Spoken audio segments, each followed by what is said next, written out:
it's an absolute delight to welcome in our first corporate on the show today.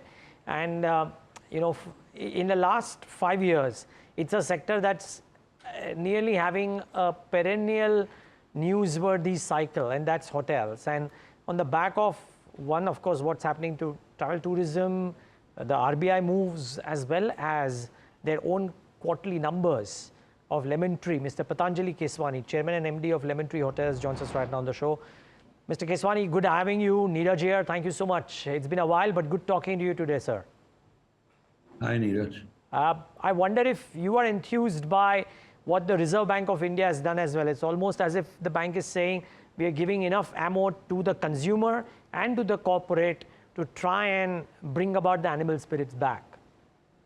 Well, obviously, since we have debt, I'm waiting for it to transmit through the banks to us too.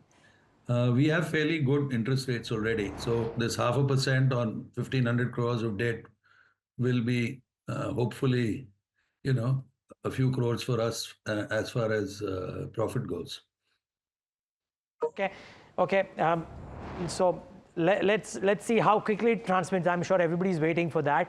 Be that as it may, is there reason for animal spirits in the hotel sector, or is there a need for, or is there some caution currently, Mr. Keswani? Well, we've gone through, this is a seasonally weak quarter, which is Q1, and Q2 is the second weak quarter. But I see mid-teens growth anyway. I also see that in spite of the near war and in spite of COVID, and COVID cases are rising because it is not severe, I did not see much impact. There was a marginal impact for about a week or 10 days, but otherwise things are going on what we anticipated, which is increasing demand, far outpacing supply. And therefore, I expect this will be a very good year for the hospitality industry. Mr. Keswani, hi, Mahima also joining in. Just wanted to get a sense, since you mentioned that, now because of the rate cuts, there will be some benefit passed on to you as well. What are the debt reduction plan? Are they the same that you had earlier also, mentioned in your con call, or is there a change in that?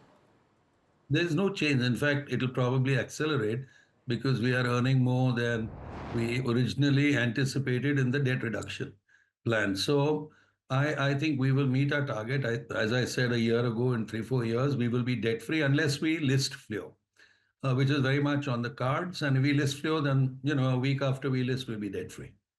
And is there a timeline in mind for that listing of Fleur? Well, I've said earlier rather than later. So certainly in the next 2 years, I hope that it will be an independent public company. Okay. And it will have a large EBITDA, or $100 million EBITDA. So I think it will be a fairly large IPO. Okay, fair enough.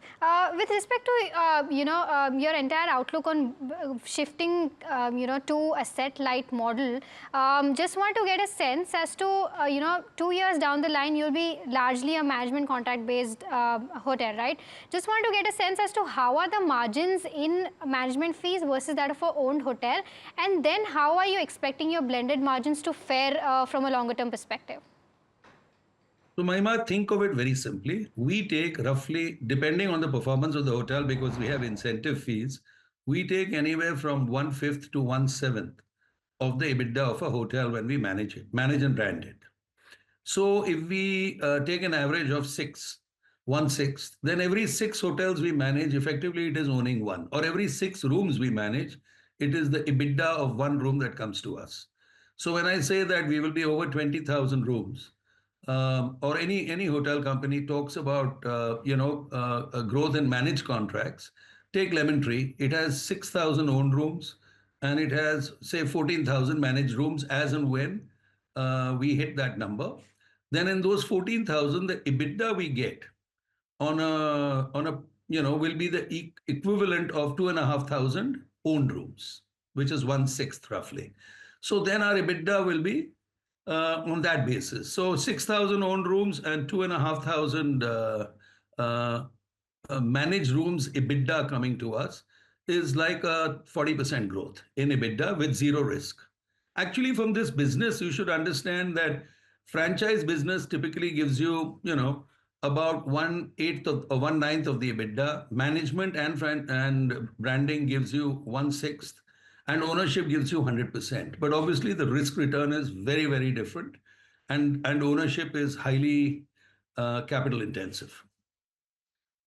Um, Mr. Keswani, is there, how do I, for lack of a better word, is there a challenge in the broad sentiment because of lower number of global arrivals into India for tourism or business?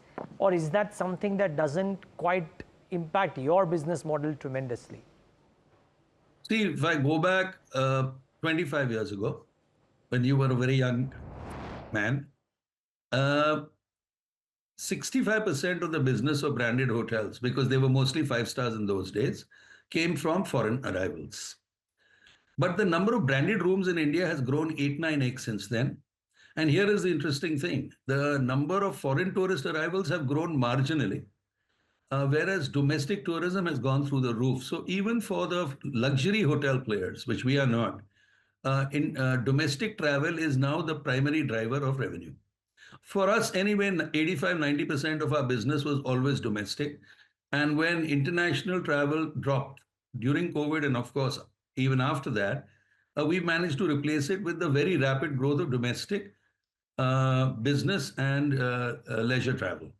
So you see, the fundamental thing is the hotel business in India now is clearly driven by domestic demand, by discretionary demand, and more people are moving into that magic household income of about 35-40 lakhs per annum, in where they use branded hotels, mid-market hotels like ours, on a non-discretionary basis.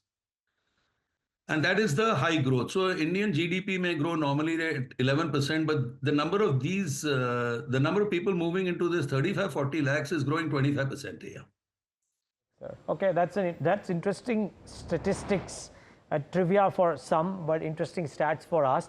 The other question, Mr. Keswani, is for you particularly. Would let's say higher capex, better business growth, etc., and therefore more business travel augur well, or would you essentially want tourism to become better, leisurely tourism to become better versus business travel?